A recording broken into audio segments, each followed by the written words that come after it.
মধ্যলীলা প্রথম। আমরা গতদিন আস্বাদন করেছিলাম যে রাধাকুণ্ড, শ্যামকুণ্ড, গিরি গোবর্ধন প্রভু শ্যাম বৃন্দাবনে গিয়েছেন। বৃন্দাবনে যে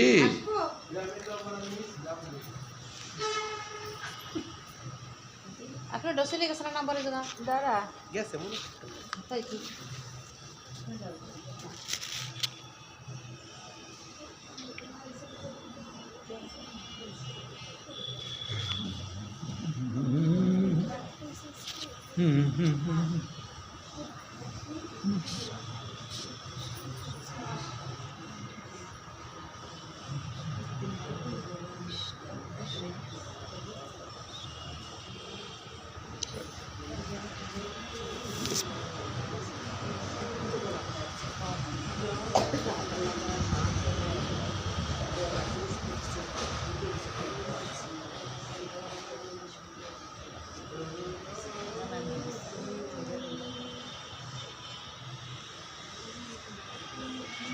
হয় না, হাতটি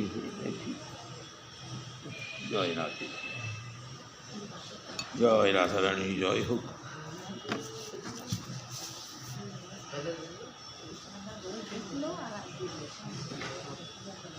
শ্রীমন মহাপ্রভু শ্রীধাম বৃন্দাবন পরিক্রমা করছেন। বৃন্দাবনের এই যে শ্যামকুণ্ড, রাধাকুণ্ড যেটা লুপ্ত হয়ে গিয়েছিল, ওখানে স্থানীয় লোকই বলতে পারে নাই যে শ্যামকুণ্ড, রাধাকুণ্ড কোথায়। শ্রীমোহন মহাপ্রভু তিনি অভিন্ন রাধা গোবিন্দের মিলিত কলেবর্ত। তিনি তার নিজেরটুকু সবই ঠিকমতো জানেন কোথায় কোনটা আছে। তিনি সেগুলো দেখিয়ে দেখিয়ে নিজে স্নান করলেন শ্যামকুণ্ডতে, রাধাকুণ্ডতে। তবে গিরি গোবর্ধন গেলেন, এই নানান জায়গায় ধীরে ধীরে ধীরে ঘুরছেন।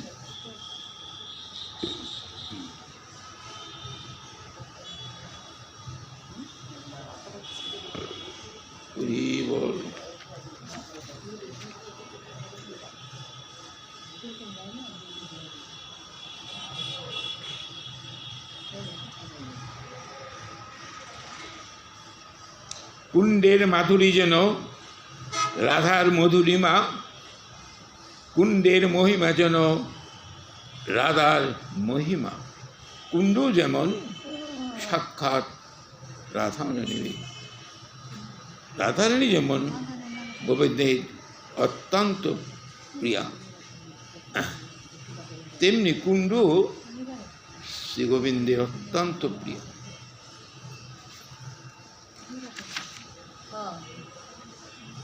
শ্রীমন মহাপ্রভু দুইটি কুণ্ডেরই স্তুতি করছেন। এই মতো স্তুতি করে প্রেমাবিষ্ট হইয়া, প্রেমে আবিষ্ট হয়ে শ্রীমন মহাপ্রভু নৃত্য করেন।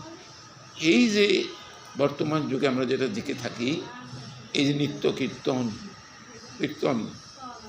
এই মহাপ্রভুর প্রবর্তিত এই যে নিত্য কীর্তন, এবং এই নিত্য কীর্তন যে একটা সাধকের একটা পরম ভজনীয় বস্তু, এবং সাধক এই বিশেষ করে কলিযুগে যাদের মন অত্যন্ত চঞ্চল, সেই চঞ্চল মনকে সুস্থির করার একমাত্র পথ হলো উচ্চস্বরে নাম করা। এই নামটাই প্রবর্তিত করলেন আমাদের শ্রীমন মহাপ্রভু। তিনি জগতে এসে জীবের অশেষ কল্যাণ সাধনের জন্য তিনি এই নাম প্রবর্তিত করলেন। বলছেন, হর্ষে প্রভু কয় শোনো রাম রায়, নাম সংকীর্তন করো পরম উপায়। নাম সংকীর্তন যজ্ঞে করে কৃষ্ণে আরাধন, সেই তো সুমেধা পায় কৃষ্ণের চরণ। মহাপ্রভু এই শ্লোকটি পড়লেন বসে বসে। তখন রায়রামানন্দ ছিল, কাছেই ছিল, কিন্তু এটা উদ্ঘন্না বশত করছেন। তখন তো গম্ভীরায় হা কৃষ্ণ বলে কাঁদছেন, মুখ উজ্জ্বল সব সমস্ত রক্তাক্ত করে গেছেন। কৃষ্ণ না পেলে কি পরিস্থিতি হয়, শ্রীমন মহাপ্রভু নিজে দেখিয়ে গিয়েছেন। আমরা মুখে কৃষ্ণ কৃষ্ণ কৃষ্ণ কৃষ্ণ বলি, কিন্তু কৃষ্ণ হারা হয়ে কী করে কৃষ্ণকে পাওয়া যাবে? এই জন্য উনি দেখিয়ে গেছেন কীভাবে নাম করতে হবে, কীভাবে নাম করলে প্রেম হবে, এবং প্রেমে অভিভূত হয়ে গেলে পরে তুমি কৃষ্ণকে পাবে। তখন গোবিন্দকে না পেলে পরে, কৃষ্ণকে না পেলে সাধকের যে কী অবস্থা দাঁড়ায়, হ্যাঁ, সেটাও তিনি নিজে দেখিয়ে গিয়েছেন।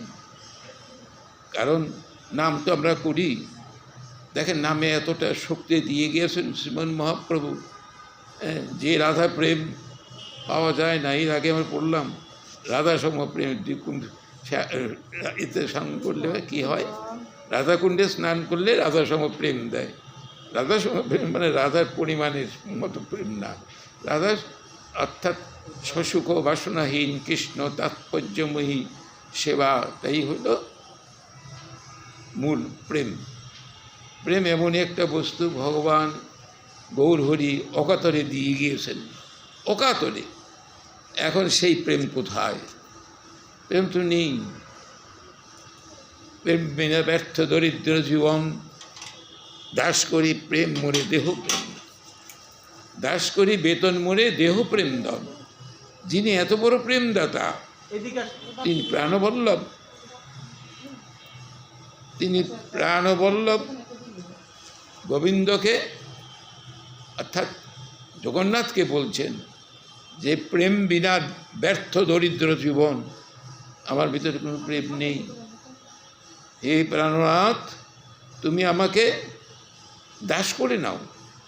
দাস করলে, বাড়ির দাস করলে তাকে একটা বেতন দিতে হয়, তো আমি তোমার কাছে সেই বেতনটাই চাই, প্রেম, প্রেম দাও। যিনি যার এত প্রেম দাতৃত্ব, তিনি প্রেম নাই এটা নিজে স্বীকার করে গেলেন। এইটাও অবস্থায় দৈন্যতা অবস্থায় কথা বলছেন, যেহেতু ভক্তভোগ অঙ্গীকার করেছেন, তো ভক্তের কীরকম হতে পারে? এই প্রেম শূন্য অবস্থায় ভজন সাধনও হয় না। একটা বস্তুর প্রতি যদি তীব্র অনুরাগ না থাকে, প্রাপ্তির যদি আকুলতা ব্যাকুলতা না থাকে, সেই জিনিস কখনোই পাওয়া যায় না, আয়ত্তদিন হয় না। তবে এই প্রেম পাওয়ার চেষ্টা করলেও প্রেম পাওয়া যাবে না। তো পথ পাওয়া যাবে কীভাবে? যারা মহা কৃষ্ণ প্রেমিক, কৃষ্ণ সেবা পরায়ণ বা পরায়ণা, তাদের সঙ্গ করলে পরে বা তাদের সঙ্গে থেকে প্রভুর নাম কীর্তন করলে পরে প্রেম ঠিক চলে আসবে। প্রেম তখন চলে আসবে। প্রেম ছাড়া ভগবত ভজন হয় না, তো মন শুদ্ধ হবে না, অশ্রুকম্প শীত এগুলো অষ্টসাত্ত্বিক ভাবের উদয় হবে না, ভাবেরই উদয় হবে না, তাহলে আর কী হবে? সেই জন্য বলছে এই প্রেম আপনার ভজন সাধনের কোনো একটা ব্যাপার নয়। ভজন সাধন করে এই প্রেম মহাপ্রভু এটা দিয়ে গিয়েছে। তবে এটা নিষ্কিঞ্চন কৃষ্ণ ভক্তের সঙ্গ করলে পরে এই প্রেম পাওয়া যায়। ধীরে ধীরে শুদ্ধ হবে মন, মন শুদ্ধ হলে সঠিক পথ নির্মল পবিত্র হয়ে যাবে। তখন এমনিতেই দেখবেন প্রেম চলে আসছে। তো শ্রীমন মহাপ্রভু প্রত্যেকটি একটা দেখা যায় যে প্রত্যেকটি ধর্মস্থানে, সে দেবদেবী হোক অন্য কোনো হোক, সব মন্দিরেই তিনি উচ্চ নৃত্য কীর্তন করেছেন। এমন নয় যে দেবদেবী বলে উপেক্ষা করেছেন, তা নয়। দাক্ষিণাত্যে দেখা যায় যে শ্রীরঙ্গম মন্দিরে তো দেখা যায় তিনি নিজেই ঘুরছেন, ব্রাহ্মণকে, যে গীতা পাঠক যে ব্রাহ্মণকে কত উৎসাহিত করেছেন। তারপরে আরও দেখা যায় উনি যখন তিনি দাক্ষিণাত্যে গিয়েছিলেন নানান জায়গায়, সেই নানান এখন তার চৈতন্য চরিত্র কিছু বিশেষ নিয়েই না, পড়িও না, সব ভুলে স্মরণ থাকে না। ওটা হলো প্রচুর, ওই জায়গাটার নাম যেন কি মনে পড়ছে না। তো ভগবান গৌরহরি সেখানে একজন অন্ধ ছিল, অন্ধ, অষ্টভুজা মন্দির একটা মন্দির ছিল, সেখানে একজন বা ব্রাহ্মণ অন্ধ ছিল। সে অন্ধ মা অষ্টভুজার কাছ থেকে অনেক প্রার্থনা করেছে। তারপরে ব্রাহ্মণ কিন্তু হয় নাই, ফিরে আসবে না, মাকে ধরিয়ে আসবে। তার মা বলল, দেখ আগামীকাল একজন নবীন সন্ন্যাসী আসবে এখানে, তুই তার কাছ থেকে তোর দৃষ্টিশক্তি প্রার্থনা করলে তিনি দিয়ে দেবেন। মহাপ্রভু পরদিন আসছেন অষ্টভুজা মন্দিরে, দুই বাহু তুলে উদ্দণ্ড নৃত্য করছেন। নৃত্যের প্রতি তার এতই দেখে মানুষ ঘুরে দেখ কিন্তু নৃত্য করেছেন। তারপর ব্রাহ্মণ প্রভুর কাছে প্রার্থনা করলেন, প্রভু আমি যখন আমাদের চোখে দেখতে পাই না, আমার খুব আকাঙ্ক্ষা তোমার ওই মাধুর্যপূর্ণ রূপটা আমি দেখি। দেখেন বলতে, কেন তুমি অষ্টভুজার মধ্যে মার কাছে চাইতে পারো না? মার কাছে চাইলেই তো মা দিয়ে দেয়, আমার কাছে কি যাবো, আমি কি দেবো তোমার? বলে, না, মার কাছে আমি বলেছি, মা বলছেন যে আগামী দিন একজন নবীন সন্ন্যাসী আসবে, সেই নবীন সন্ন্যাসীর কাছে আমি প্রার্থনা করলে পরে আমার দৃষ্টিশক্তি ফিরে চলে আসবে। বলে, তাই? তখন মহাপ্রভু কৃপা করলেন, দর্শন করলেন। আসলে কোথায় নেই, দেখেন ভগবান কি না করতে পারে। আরেক জায়গায় দেখা যায় এই ভোলানাথ গিরি মহারাজ হরিদ্বারের ভোলানাথ গিরি মহারাজ সিদ্ধ মহাত্মা, তো শিবের উপাসক বাবা ভোলানাথের খুব সিদ্ধ, অত্যন্ত উচ্চস্তরের সিদ্ধ মহাত্মা। ওনার অনেক শিষ্য, তো উনি দেখি একটা চোখ দেখতে পান না, দুটো চোখই খারাপ হয়ে গেছিল। তারপর ওনার শিষ্য এটা দেখে খুব মনে কষ্ট পেত। ওনার শিষ্য তখন একদিন তিনি বাবার কাছে পাবেন, বাবা তুমি আমার গুরুদেবকে চক্ষু দুটো ফিরিয়ে দাও, যাতে গুরুদেব দেখতে পারে। এই বলে তীব্র তপস্যা করতে শুরু করলেন। তার এই তীব্র তপস্যার ফলে বাবা বললেন, গুরুদেবের একটা চোখ আমি দিয়ে দেব, একটা চোখ দেখো, একটা চোখ আমি, দুটো চোখ দেয়নি। কালো চশমা পরে থাকতেন, একটা চোখ দেখতেন, একটা চোখ দেখতেন, কালো চশমা পরা থাকতেন, কিন্তু অত্যন্ত শুদ্ধ। কিন্তু নিজে কিন্তু কখনো চান নাই যে আমার চক্ষু নেই, প্রভু তুমি আমাকে চক্ষুটা ফিরিয়ে দাও, কখনো বলেন। শিষ্য বলছে, অবশ্য শিষ্য পরবর্তী আর থাকেন নাই, তবু বাবার দেখে শিষ্য। ভগবান ইচ্ছা করলে কি না করতে পারে, কি না করতে পারে। আর শ্রীমৎ মহাপ্রভু তো দয়ার অবতার, করুণার অবতার, করুণায় অবতীর্ণ কলৌ।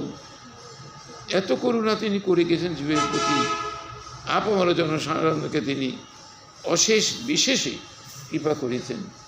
এমন কৃপা কিন্তু কোনো ভগবৎ স্বরূপ করে নাই, এই শ্রীমঙ্গল বলছেন। তারপরে ওই রাধাকুণ্ডের মৃত্তিকা তিনি কি করলেন, উঠালেন। কুণ্ডের মৃত্তিকা লুয়ে তিলক করিল, যে তিলক আমরা পড়ি, রাধাকুণ্ডের তিলক নিয়ে তিনি কি করলেন, ভট্টাচার্য দ্বারা মৃত্তিকার সঙ্গে, ভট্টাচার্য মানে বলভদ্র ভট্টাচার্য, কারণ ইনি হলেন শ্রীমৎ মহাপ্রভুর সঙ্গী। তো মহাপ্রভু তো ভিক্ষা সেবা, এত সেবা, ওই তো নিজে যেভাবে থাকেন, নামে প্রেমে এত বিভোর হয়ে থাকেন, উনি নিজে কী করবেন, কোথায় রান্না করে না, তো কিছুই করবেন না। আর রান্না করলে বলতেছে কোথায় নেই, ভাবে বিভোর হয়ে থাকেন। এই বলভদ্র ভট্টাচার্যকেই সার্বভৌম পণ্ডিত রায় রামানন্দ ওনাকে তার সাথে দিয়ে দেন, তীর্থভ্রমণে দিয়ে। এসে আরেকজন ছিল সৌরীয়, সোনৌরি এক ব্রাহ্মণ আরেকজন ছিল।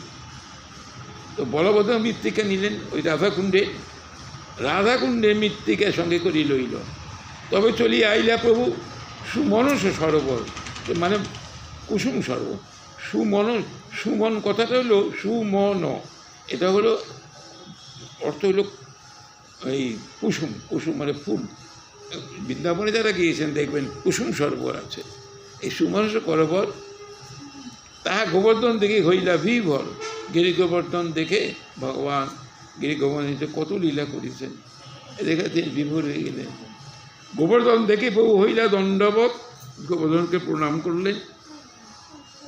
এক শিলা আলিঙ্গিয়া হইলা উন্মত্ত, একটা শিলা নিলেন ছোট্ট, আলিঙ্গিয়া হইল উন্মত্ত। প্রেমে মত্ত চলিয়া আইলা গোবর্ধন গ্রাম। হরিদেব দেখি তাহা হইলা প্রণাম। হরিদেব মানে নারায়ণ, আরেক নাম হরিদেব হল নারায়ণ। হরিদেব নামক নারায়ণ বিরাজিত। সেটা কোথায়? মথুরা পদ্মের পশ্চিম দলে যার বাস। হরিদেব নারায়ণ আদি পরকাশ। হরিদেব আগে নাচে প্রেমে মত্ত হইয়া, সর্বলোক দেখিতে আইসে আশ্চর্য শুনিয়া। এত নাম আর এত প্রেমে বিভোর হয়ে থাকেন যে এই রকম ভগবান তো আর কেউ দেখে নাই। তাই গ্রামের যত লোক আছে সবাই শুনে আশ্চর্যে প্রভুর রূপটা কি, এত রূপ। ভগবান চৈতন্য চরিত্রে দেখা যায় কৃষ্ণ বলছেন যে গোবিন্দের যে এত রূপ সে নিজে আস্বাদন করতে যায়। রূপ দেখি আপনার কৃষ্ণের হয় চমৎকার, আস্বাদিতে মনে ওঠে কামনা থাকে আমি রূপ আমার এত রূপ।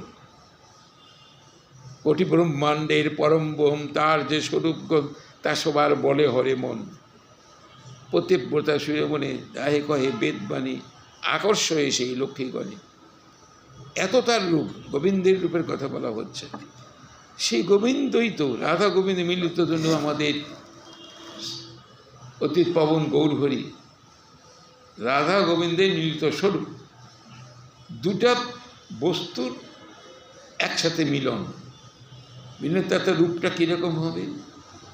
তাই মহাপ্রভু যে এত রূপ, এই রূপ মানে কাঁচা সোনার মতন, কাঁচা সোনা। এই রূপ দেখে মানুষ ভুলে যেত, এই রূপ দেখেই মানুষ ভুলে যেত।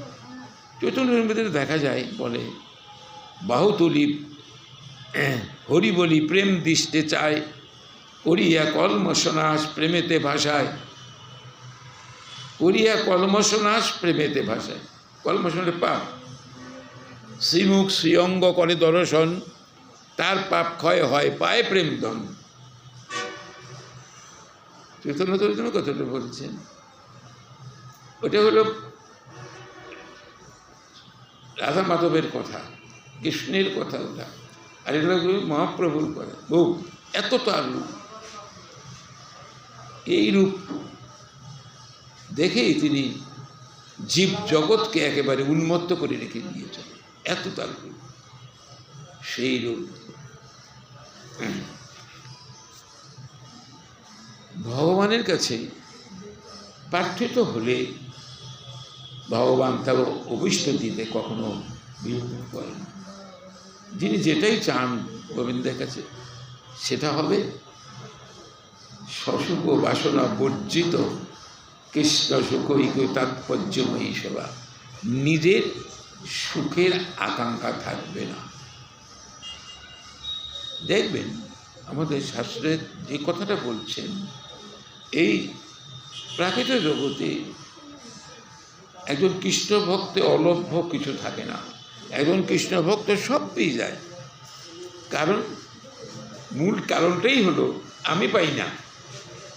আমি আরও উল্টোটা বলি যে ঠাকুর, লোকে বলে তুমি নাকি বাঞ্ছা কল্পতরু, তোমাকে যা চাওয়া যায় তাই পাওয়া যায়।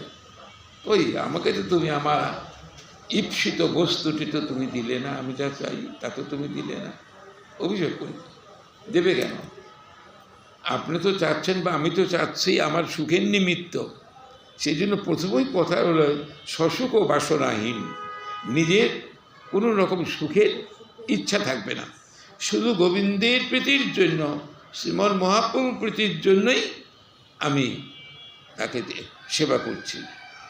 সেবার বিনিময়ে ভাগবত তাই বলছে, সবই পুংসা পর ধর্ম যথা ভক্তি অদক্ষ যে অহিতকে অপ্রতিহতা জয়াত্মা সম্প্রসীদতি। সেটাই হলো পরম ধর্ম, শ্রেষ্ঠ ধর্ম, ওর উপরে কোনো ধর্ম নেই।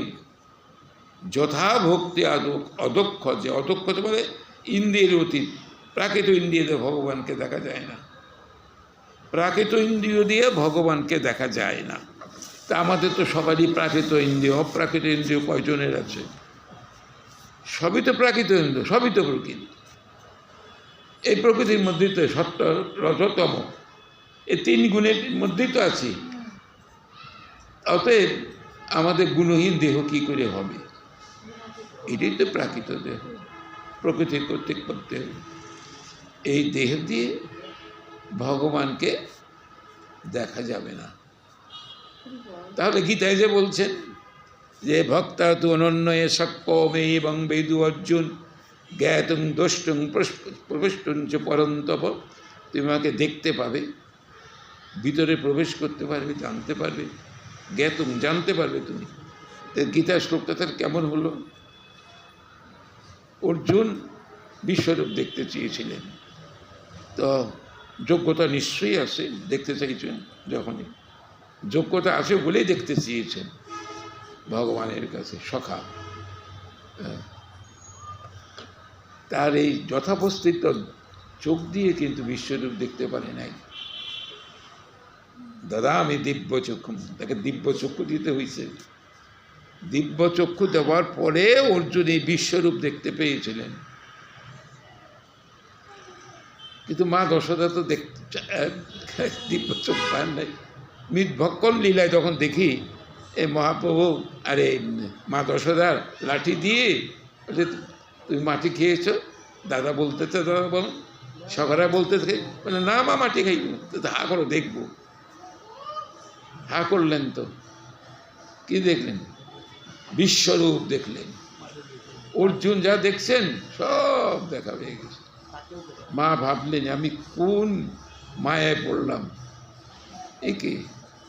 তখন তার বৈরাগ্য এসে গেল যে কোথায় আমার ছেলে পেলে, কিসের চিন্তা, কোনো চিন্তা নেই।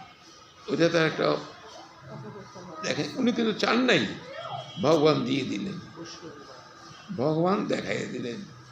অর্জুন চেয়েছিলেন, আর আমাদের জন্য করে বলল যে হ্যাঁ তুমি আমাকে দেখতে পাবে। এই আসলে দেহটা তো প্রাকৃত দেহ, প্রাকৃত দেহ ভজন সাধন করতে হয়। ভজন সাধন না করলে এই প্রাকৃত দেহ অপ্রাকৃতে পৌঁছবে না। যতক্ষণ পর্যন্ত ওই অপ্রাকৃত তত্ত্বে না পৌঁছাবে, ততক্ষণ পর্যন্ত আমরা কোনো দিনই দেখতে পাবো না। অর্থাৎ গুণের অতীত হয়ে গেলে পরে, যখন গুণের কোনো ক্রিয়া থাকবে না, আমার দেহের উপর গুণের কোনো ক্রিয়াই থাকবে না, গুণাতীত অবস্থায় যখন চলে যাব, তখনই ওই শ্লোকটা কার্যকর হবে আমার জন্য। তাছাড়া এখন এটাই তো শাস্ত্রের বিধান বা মহাজন বাক্য। ভগবান দিয়েছেন ঠিকই, কত করে রেখেছেন। আমরা চৈতন্য চরিতামৃতে দেখতে পাই, এটা বোধ মধ্য দিলেন যে বৈষ্ণবের দেহ কোনো প্রাকৃত দেহ নয়, বলছে বৈষ্ণবের দেহ। বৈষ্ণব আর ভক্ত পার্থক্য কী আছে? ওই জায়গায় দেখা আছে বৈষ্ণবের দেহ কবু প্রাকৃত দেহ নয়, অপ্রাকৃত দেহ তার চিদানন্দময়, সচ্চিত আনন্দের ঘনীভূত গোবিন্দ, সে বৈষ্ণবতাই। কখন কখন হয় বৈষ্ণব? কখন হয়, কিভাবে হয়?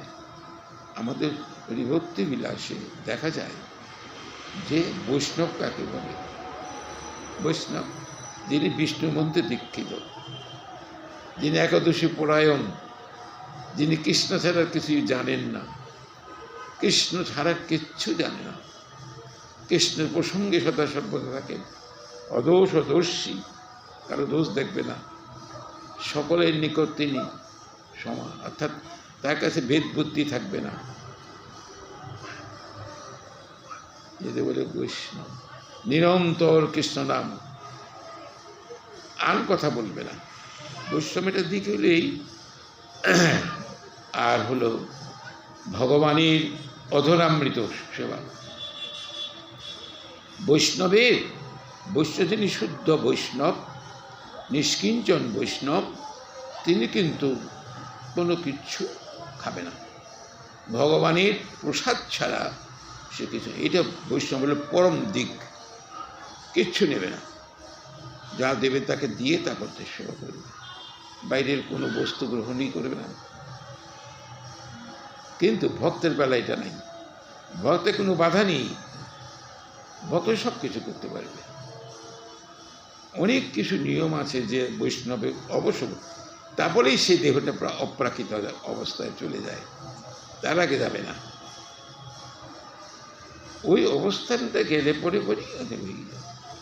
তো শ্রীমন মহাপ্রভুর দর্শন যারা পেয়েছেন তৎকালীন সময়, আজ থেকে কত বছর হল, তখনকার দিন, আর গোবিন্দে তো 5000 তো 300 বছর বোধহয় হয়ে গেল, 5000। আর শ্রীমন মহাপ্রভুর আবির্ভাব 500 কত 39 নাকি 29 না 32 এরকম একটা কিছু হয়, 500 বছর বেশি, সবই ভুলে গেছি, সবই ভুলে যায় মহাপ্রভুরই। এই যে চরিত্র, অন্য চরিত্র আমৃত থেকে বিশেষ পরেও না, প্রেমে মত্ত চলি আইলা গোবর্ধন গ্রাম হরিদাস চরণ, হরিদেব আগে হাতে প্রেমে মত্ত হইয়া সব লোক দেখিতে আইসে আশ্চর্য, প্রভুর প্রেম সৌন্দর্য দেখি লোক চমৎকার, প্রভুর প্রেম এবং সৌন্দর্য দেখি লোক চমৎকার, হরিদেবের ভৃত্য প্রভু করিল সৎকার। হরিদেবের ভৃত্য অর্থাৎ নারায়ণীর সেবক শ্রীমন মহাপ্রভুকে সৎকার দিল, অনেক কিছুই। ভট্টাচার্য, ওই বলভদ্র ভট্টাচার্য ব্রহ্মকুণ্ডে স্নান করি, ভট্টাচার্য ব্রহ্মকুণ্ডে পাক যাইয়া কইল, কিন্তু ব্রাহ্মণ, ব্রহ্মকুণ্ডে স্নান করি প্রভু ভিক্ষা করে, ব্রহ্মকুণ্ডে স্নান করলেন, স্নান করে তিনি তখন আহার করলেন। সন্ন্যাসীর আহারটাই হইল ভিক্ষা। সে রাত্রি রহিলা হরিদেবের মন্দিরে, রাত্রে মহাপ্রভু করে মনেতে বিচারে, ও হরিদেবের মধ্যে নারায়ণ মন্দিরেই থাকলেন। ইদং পদ্ম মহাভাব ও সর্বেশ্বর মুক্তিদায়কম আদি বলা হোক। গোবর্ধন উপরে আমি, মহাপ্রভুর সাধ যে গোবর্ধনের উপরে গোপাল দেখবে, গোবর্ধন গিরির উপরে গোপাল আছে, মন্দির আছে, তো মহাপ্রভুর ইচ্ছা সে গোপালকে দেখবে, কিন্তু যেতে পারছেন না। কেন? গিরি উপরে আমি কবু না চড়িব,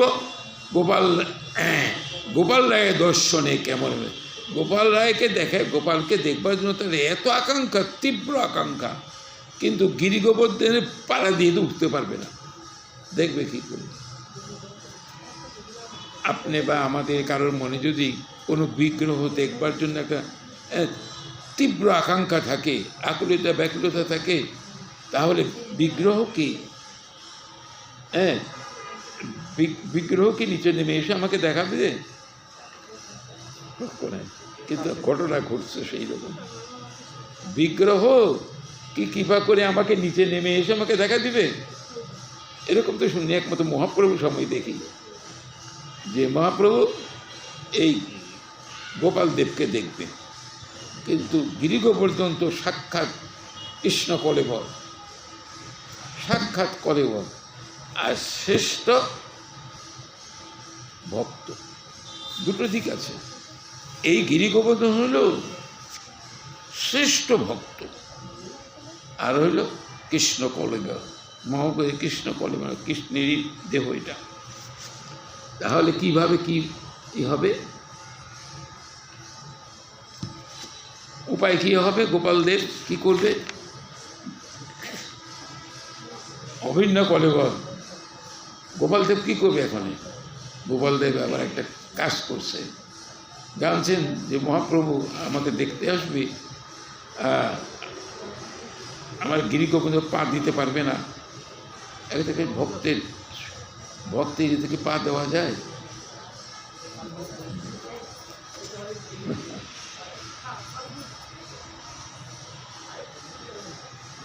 এখন কি করলো দেখেন,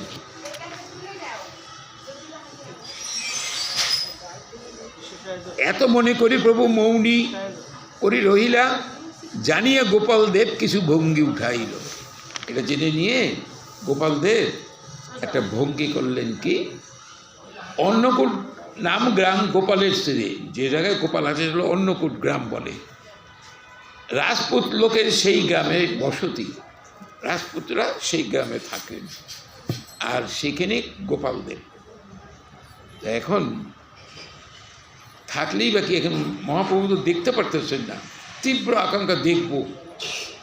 দেখেন ভগবানও নেমে আসে, ভক্তবাঞ্ছা কল্পতরু, ভক্তের আকাঙ্ক্ষা পূর্তির জন্য, পরিপূর্ণ করবার জন্য স্বয়ং ভগবান নেমে আসছে। একটা উপায় কি, একজন আসি রাত্রে গ্রামীকে বলিল, ওই গ্রামটায় মাঝে মাঝেই যবনরা আক্রমণ করতো, লুটপাট করে নিত এই গ্রামটা। এই যে অন্নকূট গ্রামে তো রাজপুতরা থাকতো, প্রায়ই সেখানে আপনার লুটপাট করতে আসতো এরা। তো গোপালদের একটা সুযোগ নিতে সেটা আর কি, যাতে শ্রীমন মহাপ্রভু গোপালকে দেখতে পায়। এটা উপায় কী করলেন, নিজেই আসছেন সাধারণ লোককে।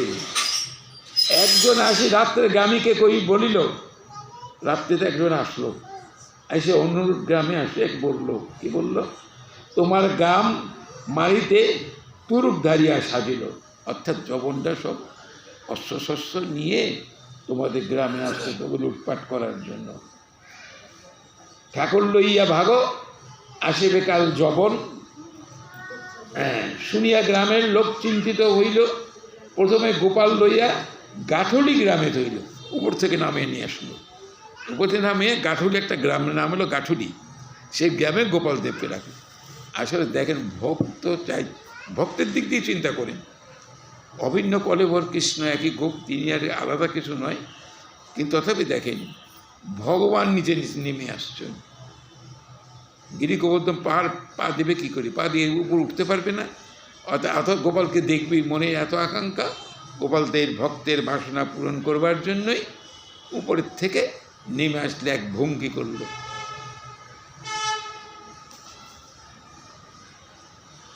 আর চিন্তিত হইলে প্রথমে গোপালের গাঠুলি গ্রামে থইল, বিপ্র গিয়ে গোপালের নিবৃত্তের সেবন, কেউ জানতে পারে না, কোনো একটা ব্রাহ্মণে গিয়ে গোপালদেবকে রেখে সেবা দিতে শুরু করলেন। গ্রাম উজাড় হইল, পলাইল সর্বজন।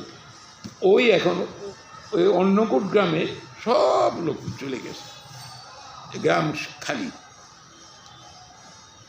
ওই সে ম্লেচ্ছ ভয়ে গোপাল ভাগে বারবার, শুধু এইটা নূতন না, এই মাঝে মাঝে এরকম গোপালদেবকে উপর থেকে নামিয়ে রাখিয়ে দেয়, এসে লুটপাট করে সব নিয়ে যায়।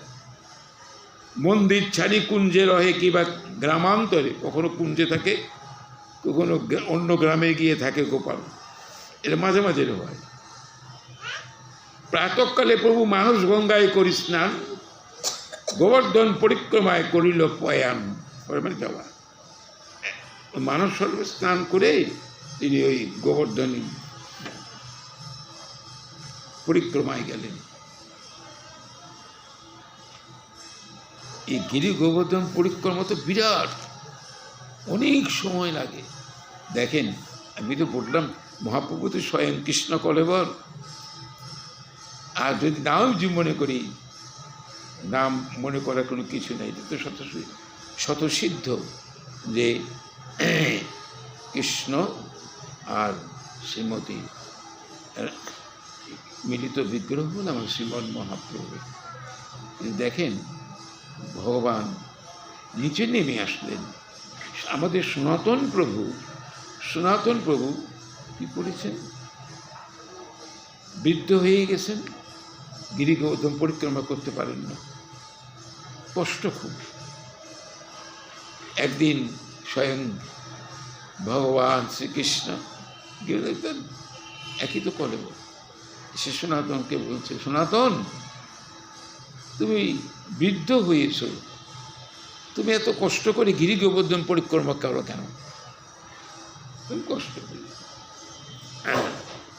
বলে, না আমার এটা প্রত্যেক দিনকার নিয়ম যে আমি গিরি গোবর্ধন পরিক্রমা করি।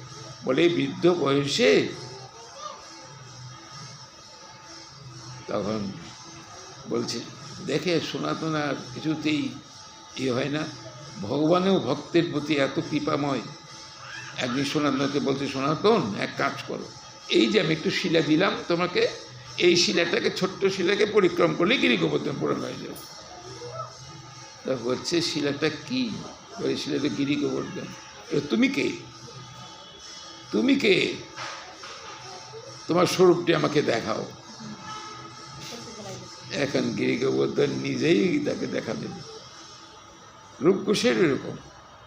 দেখেন, তারপর থেকে সনাতন গোস্বামী প্রভুপাদ আর গিরি গোবর্ধন পরিক্রমা যায়নি।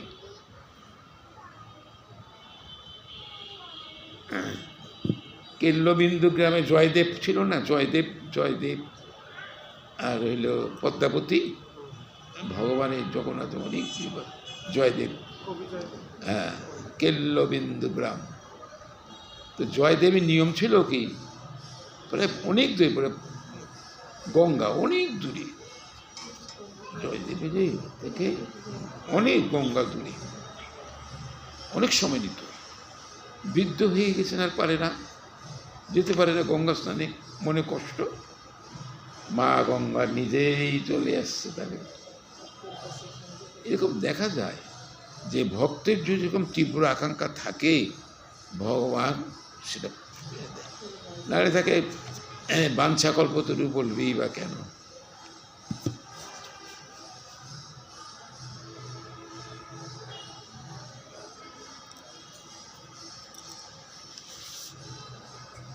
প্রাতঃকালে প্রভু মানুষ গঙ্গায় করি স্নান, গোবর্ধন পরিক্রমায় করিল প্রয়াণ। গোবর্ধন দেখি প্রেমে আবিষ্ট হইলা, নাচিতে নাচিতে চলিলা শ্লোক পড়িয়া। একটা শ্লোক পড়তে পড়তে নাচতে নাচতে চললেন। গোবিন্দ কুণ্ডালি তীর্থে প্রভু করিল স্নান, তাহা শুনিল গোপাল গেল কাঠুলিয়া গ্রাম। ওই গোবিন্দ কুণ্ডালি ওইখানে স্নান করার পর, এটা বৃন্দাবনের তো সব শুনল যে গোপাল দেবকে আমি দেখতেছি, সেগুলো কাঠুলি গ্রামে চলে আসছে। সেই গ্রামে গিয়ে করিল গোপাল দর্শন, প্রেমাবেশে প্রভু করে কীর্তন নর্তন। প্রেমে আবিষ্ট হয়ে শ্রীমন মহাপ্রভু কীর্তন এবং নর্তন মানে নাচতেছেন। গোপালের সৌন্দর্য দেখে প্রভুর আবেশ, এই শ্লোক পড়ি নাচে হইল দিন শেষ। একটা শ্লোক আছে, এই শ্লোক পড়লে সারাদিন ওখানে দিন শেষ হয়ে গেল। এই মতো 3 দিন গোপাল দেখিলা। এই যে গোপাল বসে আছে না, এক গোপালকে 3 দিন বলে দেখলেন। কি দেখলেন? ওই কাঠুলিয়া গ্রামে গোপাল তো নেমে আসছে গিরিগোবনের থেকে, তো মহাপ্রভু এখানে 3 দিন গোপালের কাছে থাকলেন। তার সৌন্দর্য মাধুর্যে এত বিবল হয়ে গেছেন।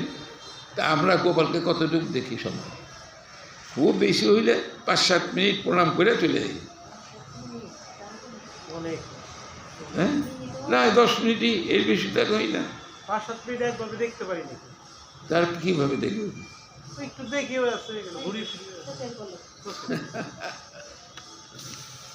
শুনেন, দেখা আর তার কৃপা এক জিনিস নয়। দেখা ভগবান এই তো দেখলাম আমি, আপনার প্রভু বন্ধু সুন্দরী নবদ্বীপ দাস ছিল। নবদ্বীপ দাস প্রভু খুব প্রিয় করত, নিতাই চাঁদের দ্বিতীয় করে বল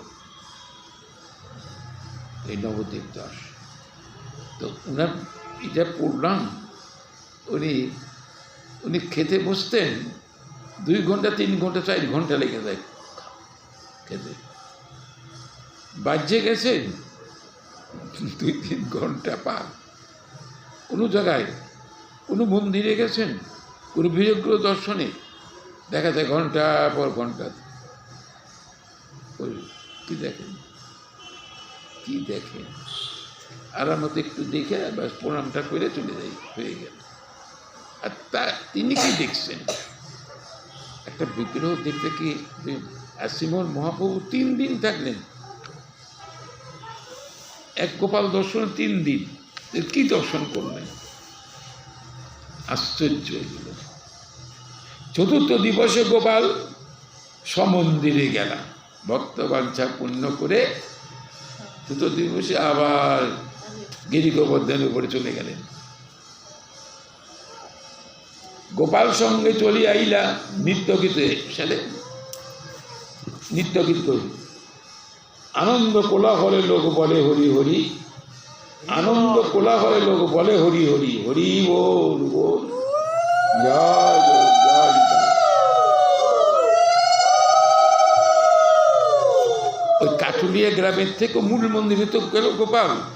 এখন যদি কেউ মনে করে থাকে তাহলে মহাপ্রভু তার পিছনে পিছনে চলছে, যায় নাই। মহাপ্রভু নিচেই রয়েছে, ওখানে আর যায়নি। গোপাল মন্দিরে গেলে প্রভু রইলা তলে, তলে পরে নিম্নে। প্রভুর বাঞ্ছা পূর্ণ সব করিল গোপালে।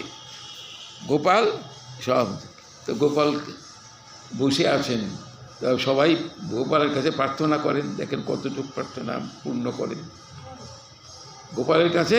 প্রার্থনা করেন, গোপালের কাছে আমরা প্রার্থনা করি, প্রভু তুমি বসে আছো, তুমি তো অর্চা বিগ্রহ, তুমি সমস্ত ভক্তকে কৃপা করো, ভক্তকে সবাইকে কৃপা করো, যাতে তোমার কৃপার থেকে কেউ বঞ্চিত না হয়। সবাই যেন তোমার সময় মতো আসে, এসে তোমার গুণকীর্তন শোনে। গোপাল মা যশোদার গোপাল তো, হ্যাঁ, বলে না যে পুতনাকে ভগবান কৃষ্ণ গোপাল তাকে ধাত্রীচ্যুত গেল, ধাত্রীচ্যুত গতি দিয়ে দিলেন। যে পুতনা গোপালকে কালকূট বিস্তৃত করে স্তন খাইয়ে তাকে হত্যা করার জন্য আসছিল, সেখানে গোপাল তাকে নিয়ে নিলেন, একে আত্মসাৎ করে নিলেন একেবারেই চিরদিনের মতন, যাতে আর কোনো বাচ্চাদের এরকম আর না খাওয়াতে পারে, নিয়ে নিলেন। কারণ পুতনা তো নিজের জীবন দিতে আসে নাই, জীবন নিতে আসছে, জীবন দিতে আসছে। তা যাই হোক, কিন্তু যে পুতনা ভগবানকে কালকূট বিস্তৃত করে হত্যা করতে আসলো, ভগবান তাকে মা যশোদার স্থান দিয়ে দিলেন কেমন করে? সেখানে বলছে যে গোপাল তো ছোট, কি দিবে আন্দাজ করতে পারে নাই, তাই দিয়ে দিয়েছে। তা আমাদের এই গোপাল তো বড় সড়ই আছে, বুঝেও, হ্যাঁ বুঝে না, ছোট গোপাল হয়তো বসে আছে। দেখুন ভগবান ছোট আর সবাই একই। ভগবান এর কাছে তার প্রীতির উদ্দেশ্যে আপনার সমস্ত মনোবাসনা তিনি পূর্ণ করবেন, কিন্তু যারা নিজের সুখ কামনা করে থাকেন সেই সুখ তিনি বিধান করবেন না, কোনোদিন বিধান করবেন না। গোবিন্দের সুখ, গোপালের সুখ, কি করলে গোপাল সুখী হবে এটা চিন্তা করে ব্যতীত। যাই হোক, মনোবাসনা, মহাপ্রভুর মনোবাসনা পূর্ণ করে গোপাল স্বস্থানে আবার চলে গেলেন। এই মতো গোপালের করুণ স্বভাব, যেই ভক্ত দেখিতে হয় ভাব, যেই ভক্তজনে দেখিতে হয় ভাব, দেখে উৎকণ্ঠা হয়, না চলে গোবর্ধনে, কোন চলে গোপালাসী উত্তরে আপনে। উত্তরে নেমে আসে, নামা, নামা হলো উত্তরে, হলো নামা। কবু কুঞ্জরে হে কবু গ্রামান্তরে, সেই ভক্ত তাহা আসে দেখিবে। এরকম যদি কোনো মহাপ্রভু মতো কোনো ভক্ত যদি গোপালকে দেখবার জন্য আকুলিতা ব্যাকুলতা থাকে, উৎকণ্ঠা উদ্গ্রীবতা থাকে, তাহলে এই গোপাল এইভাবে ভক্তকে দর্শন দিয়ে তার আকাঙ্ক্ষা পূর্ণ করেন। পর্বতে না চলে দুই রূপ সনাতন, এই রূপে তা সবারে দিয়েছেন দর্শন। রূপ সনাতন, এরপর আছে রূপ সনাতন। এই রূপ সনাতন যখন আসতেন এই গোপালকে দেখবার জন্য, তখন ঠিক শ্রীমন মহাপ্রভুর মতনই গোপালদেব উপর থেকে নেমে এসে দেয়, কারণ রূপ সনাতন তো গিরিগোবন্ধ বেয়ে উঠবে না, গিরিগোবন্ধ তো উঠবে না। ওনারা উঠতে না, কিন্তু বাকিরা কেউ উঠে দেখে আসছেন নাকি? কে? বাকিরা যারা দেখতেন তাকে? না না, কেউ উঠেনি। তো পূজা দিতেন কিভাবে? পূজারা দিল তো ওখানে পূজারি আছে, সে পূজারি দেয়। তারা পাহাড়ে হ্যাঁ, উঠবে, তারা উঠবে। তাতে কোনো ঠাকুর মশাই পূজা দিচ্ছেন, যেভাবেই দিয়ে দেখ গোপাল নিচ্ছেন। আমি তো প্রশ্ন করতে পারবো না যে গোপাল কীভাবে নেয়, এটা তো আমি প্রশ্ন করতে পারতাম। মহাপ্রভু উঠলেন না কেন? মহাপ্রভু ভাবলেন এটা কৃষ্ণ কলেবর। তার ভাবনাটা সবার থেকে আলাদা ছিল এই কারণে। আলাদাও নয়, রূপ সনাতনের কী ভাবছিল একই তো। গিরি গোবর্ধনের সাক্ষাৎ কৃষ্ণ কলেবর। এত দুইটাও বাদ দেন, তাহলে একজন শ্রেষ্ঠ ভক্ত, এখানে দেখা যায় যে শ্রেষ্ঠ ভক্ত, একটা শ্রেষ্ঠ ভক্তের গায়ে পাড়া দিয়ে দেবে, এটা কি সম্ভব? ওইখানে মন্দির স্থাপন করাটা ভুল ছিল সেক্ষেত্রে। না, ভুল করে না, হয়তো গোপাল ইচ্ছা করে করছে, গোপাল ইচ্ছা করে এটা করছে। এই যে দেখা যায় যে এইরকম মহাপ্রভুর মনোবাসনা সম্পন্ন কোনো ভক্ত যদি গোপালকে দেখতে চায়, তো গোপাল এমনিভাবেই নেমে আসে। এটা হলো যে এই দেখেন, আপনার চট্টগ্রামের চন্দ্রনাথ পাহাড়ে ওঠেন না, হ্যাঁ, তো অত উপরে, হ্যাঁ, অত উপরে বোঝা দেয় যে ওখানে নিশ্চয়ই একজন আছে সারা দিন রাত পরীক্ষা নিয়ে দিচ্ছে, পূজা দিচ্ছে, এই শীতের ভিতরে দিচ্ছে পূজা। পূজা তো আর বদ্ধ হয়ে থাকে নেই তো। আজ বড় বড় উৎসব আপনারা জানেন, আরেকটা মন্দির আছে এটা হরিদ্বারে, আরেকটা মন্দির আছে, সেটা হলো জানি মনসা মন্দির নাকি? রোপে, আমি সে বলছি মনসা মন্দির, সে কত উপরে, বাপরে বাপ। আমি রোপেও গেছি, এমনি সিঁড়ি বাইরেও গেছি, অনেক সিঁড়ি, যান বেরিয়ে যাওয়ার কথা। এত উঁচা মন্দির, তাহলে ওই মন্দিরে সেবায়িত্ব থাকে না, মার সেবা হয় কী করে? এত কষ্ট করে এত মধ্যে উঠা নামা, আমাদের পক্ষে একদিন পড়লাম উঠলাম, দ্বিতীয় দিনে বলে আর দরকার নেই, আর যাওয়া দরকার নেই। তো আছে তো পূজারই আছে, পুজো করে। আর আমাদের মঠ মন্দিরগুলো এমন এমন জায়গায়, সমান জায়গা থাকতে পারে, যেখানে মানুষ বাসে সেখানে মন্দির থাকবে। এটাই তো কষ্ট। কষ্ট করে তাকে পাওয়ার চেষ্টা করো, এ সহজে যদি পাও যেত, যেমন আসলাম গোপালকে দেখলাম, একটা প্রণাম মাথা ঠুকে চলে গেলাম। আর এই গোপাল যদি এরকম ওই মনসা মন্দির মতন ওর উপরে থাকতো, তাহলে যেতাম, ওর নিচে থেকে প্রণাম করতাম, যেতাম সেখানে আবার সেই ভক্তি নিয়ে যেতাম। রোজ রোজ যেতেন? সহজ পাওয়া সহজ, রোজ রোজ তো আর যেতেন না, হয়তো একার দিন দেন। হ্যাঁ হ্যাঁ, আমি তো গেছি সব দেখছি, আর এখন আর পারবো না, দেওয়া শেষ। কোল ছলে গোপালাসী উতরে আপনে, কবু কুঞ্জে রহে কবু গ্রামান্তরে। এরকম মহাপ্রভুর ভাব সম্পন্ন যদি কোনো ভক্ত গোপাল এইভাবে আসে, কখনো কোনো কুঞ্জে থাকে, কখনো কোনো গ্রামান্তরে কোনো ব্রাহ্মণের গিয়ে থাকে। বৃদ্ধকালে রূপ গোসাই না পারে যাইতে, বাঞ্ছা হইল গোপালের সৌন্দর্য দেখিতে। এই দেখেন, বৃদ্ধকালে রূপ গোসাই না পারে যাইতে, বৃদ্ধ হয়ে গেতে পারে, বাঞ্ছা হইল গোপালের সৌন্দর্য দেখিতে। ম্লেচ্ছ ভয়ে আইরা গোপাল মথুরা নগরে।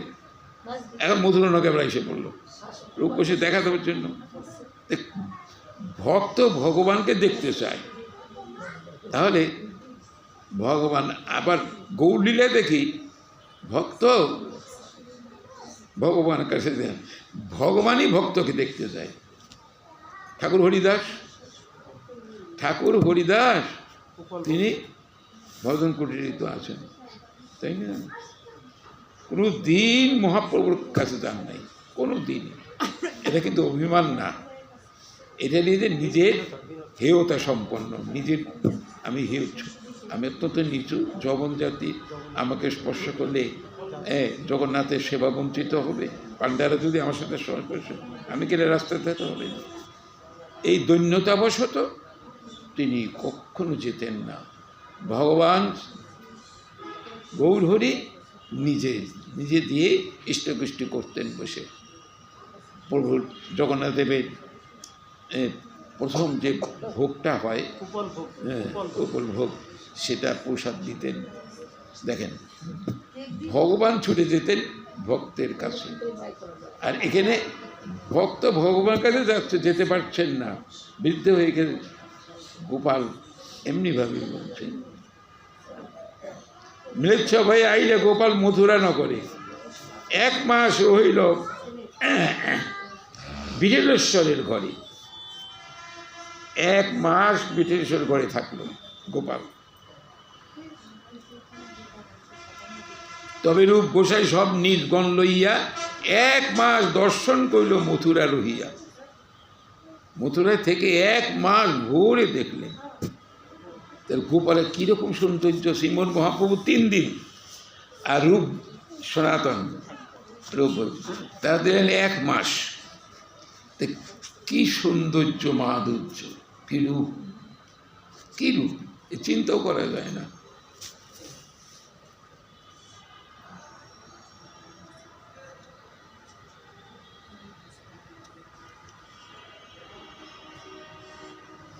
তবে রূপ সব নিজগণ 1 মাস দর্শক হইল মথুরা রহিয়া, সঙ্গে গোপাল ভট্ট দাস রঘুনাথ গোষ্ঠী সব রঘুনাথ ভট্ট গোসাই আর লোকনাথ, ভূগর্ভ গোসাই আর শ্রীজীব গোসাই, শ্রী যাদব আচার্য আর গোবিন্দ গোসাই, উদ্ধব দাস আর মাধব 2 জন, শ্রী গোপাল দাস আর দাস নারায়ণ, গোবিন্দ ভক্ত আর বাণীকৃষ্ণ দাস, পুণ্ডরীকাক্ষ, ঈশান আর লঘুহরি দাস, এইসব মুখ্য লইয়া নিঃসঙ্গে গোপাল দর্শন করিল বহু রঙ্গে।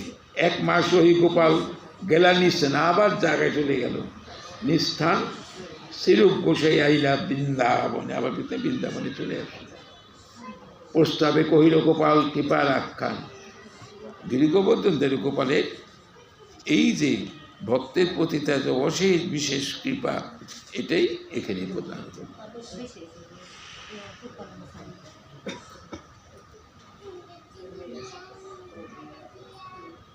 এইসব বৃন্দাবনের সব যেগুলোকে একটা কি দেখছেন, কটে মারছেন,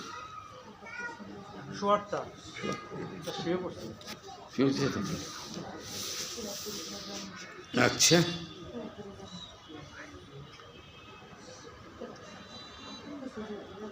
তবে মহাপ্রভু গেলে একটু কাম্যবনে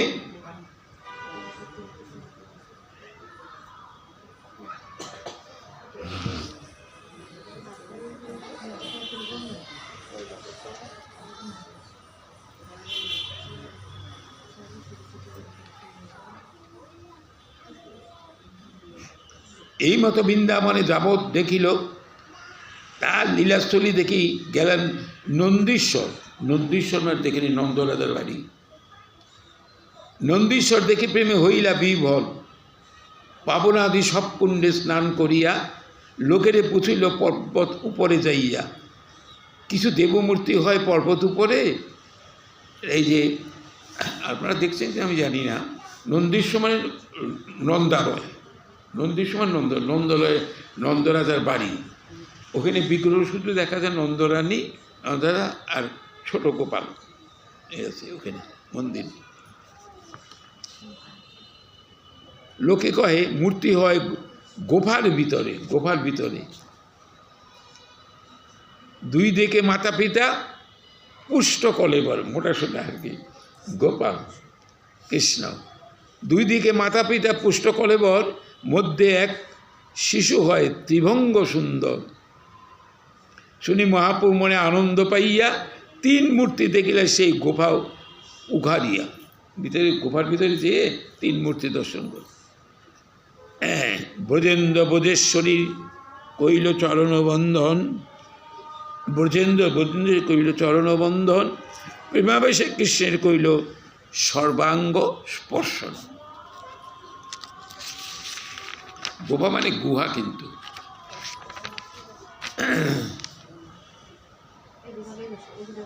সারাদিন প্রেমাবেশে নিত্যগীত কইলা, তা হইতে মহাপ্রভু খাদির বন আইলা, লীলাস্থল থেকে তা গেলা শেষ সাই, লক্ষ্মী থেকে সেই শ্লোক পড়েন গোসাই।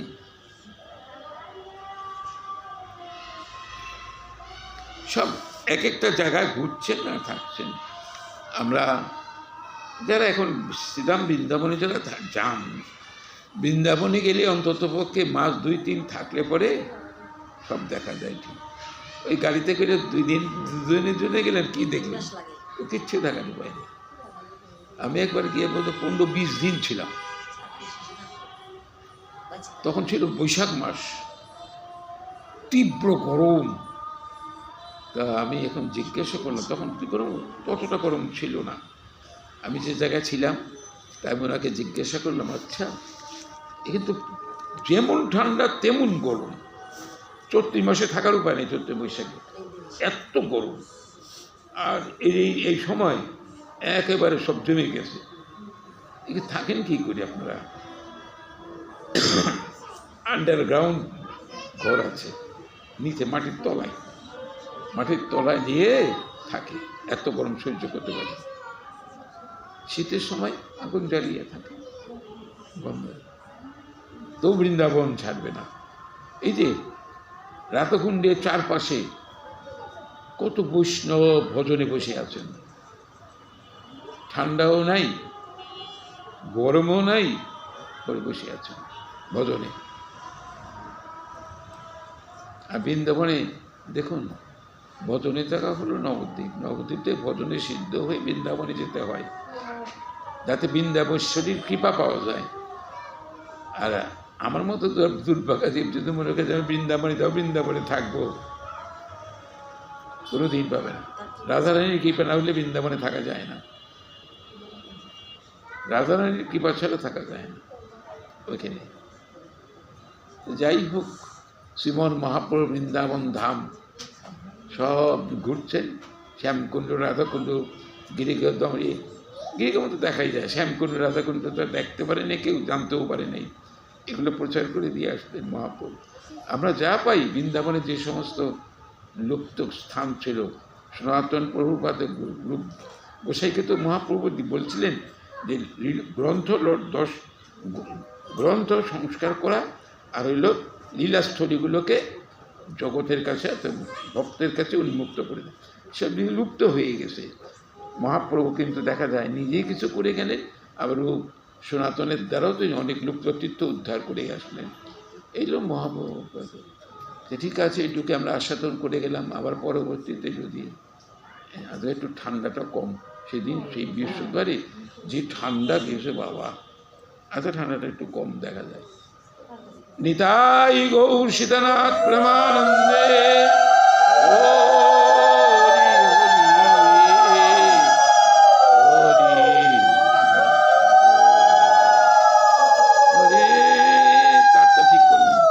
কৃষ্ণ হরে ওম। আচ্ছা, ওনার শাশুড়ির প্রয়াণ দিবস, ওই যে ওনারা নিয়ে আসছেন, হ্যাঁ, তো ওনার জীবাত্মার কল্যাণের জন্য আপনারা একটু প্রার্থনা করেন। আমাদের সবাই থেকেও যেতে হবে, কিন্তু থাকতে পারবো না, সবাইকে চলে যেতে হবে। তবে আমরা যারা যারা গিয়েছেন, যারা আসছেন, বলবো যেন প্রভু যেন তার জীবাত্মার পরম কল্যাণ করেন, তার নিত্যধামে যেন রেখে দেন, আসবেন আর যেন নিতে আসেন, আর যেন এই মরজগতে দুঃখ জ্বালা যন্ত্রণা ভোগ করার জন্য যেন না আসেন। প্রভুর কাছে প্রার্থনা দেন। হরে কৃষ্ণ হরে কৃষ্ণ কৃষ্ণ কৃষ্ণ কে রে মা তোমার কথা